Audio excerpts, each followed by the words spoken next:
What's up, everybody? Joe White here, and today is kind of a crazy topic. Every time I do a video about Dave Meltzer and I use the picture that is on your screen right now, I get at least one comment per video going, "Dave, clean up your office. Dave, is Dave Meltzer a hoarder? Is that picture real?"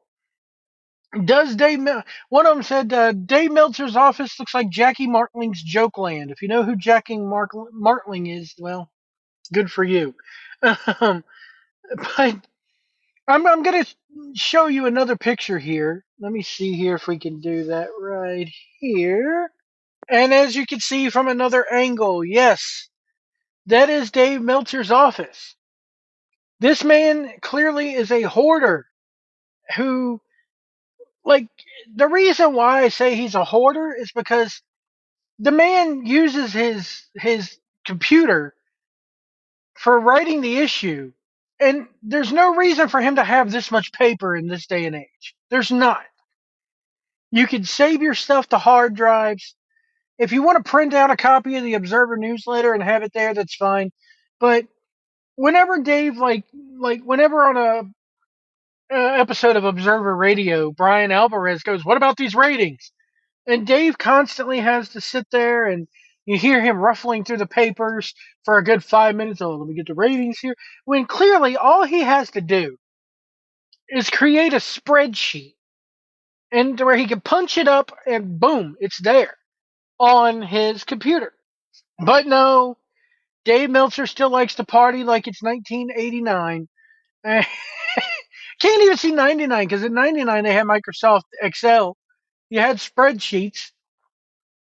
So, and what kills me is Dave lives in Silicon Valley. The man lives up in the Bay Area. The man lives in California.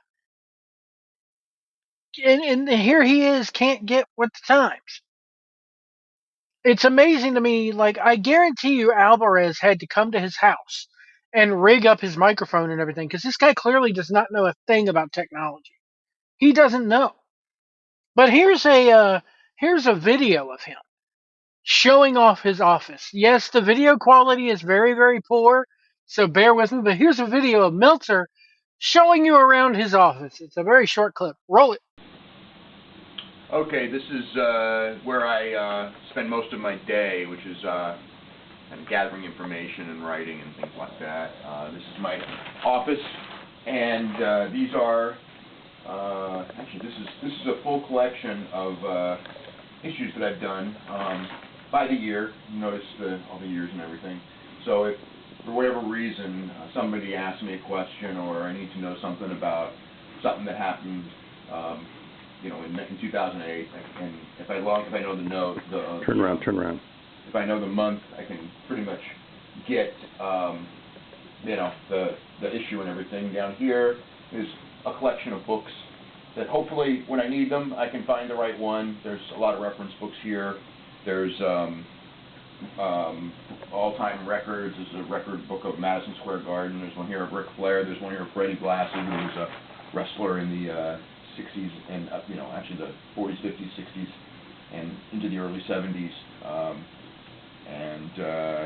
There's tons of magazines in here. There are all kinds of reference books and reference material over here, and there's a bunch of more wrestling books here, including in Japanese, a lot of Japanese books, which, no, I do not read Japanese. I don't know why I have them here, but they're pro wrestling books from the heyday of pro wrestling in that country. Over here, this is a copy of the 1957 Sports Illustrated article with Danny Hodge on the cover.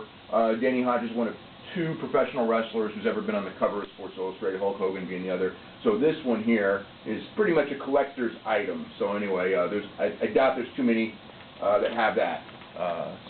Okay. So there's his office, and God, the papers on the floor, the magazine. Why do you have a copy of a record book of Fred Blassie? It's cool if you want to record all this stuff, and Fred Blassie was a cool guy. God rest his soul. But why, in this day and age, I don't know when that clip is from, but in this day and age, why do you need a copy of a record book of Madison Square Garden and Fred Blassie sitting around just randomly on your floor? Um, but yet he's got the Danny Hodge Sports Illustrated cover framed, and that's cool, I guess. Wasn't Austin featured on Sports Illustrated as well? I know he was TV Guide, but I want to say he was also featured on Sports Illustrated in the late '90s. I don't know. I'm not a hoarder like Dave Meltzer, so I don't have every copy of Sports Illustrated memorized. Um, but yeah, that's Dave Meltzer's office. The man is clearly a hoarder, and if you notice also, um, in that clip, King of the Comb Over, because this guy is trying to hide a bald spot big time, but not doing very well. Because I don't know if you noticed on the McMahon documentary in the last episode, when they go to re-interview Dave about everything that's going on, Dave sits down and his chrome dome clearly shiny up in the camera there, Dave. Just just buzz your head and get it over with, Dave. Anyway, but Dave Meltzer thinks he's cool because he's got muscles and he works out during the commercials of Monday Night Raw. Anyway, yes, his office is that dirty. There you can clearly see from video it's that dirty. We'll see you down the road. Clean your office, Dave. Hire a maid. Do something.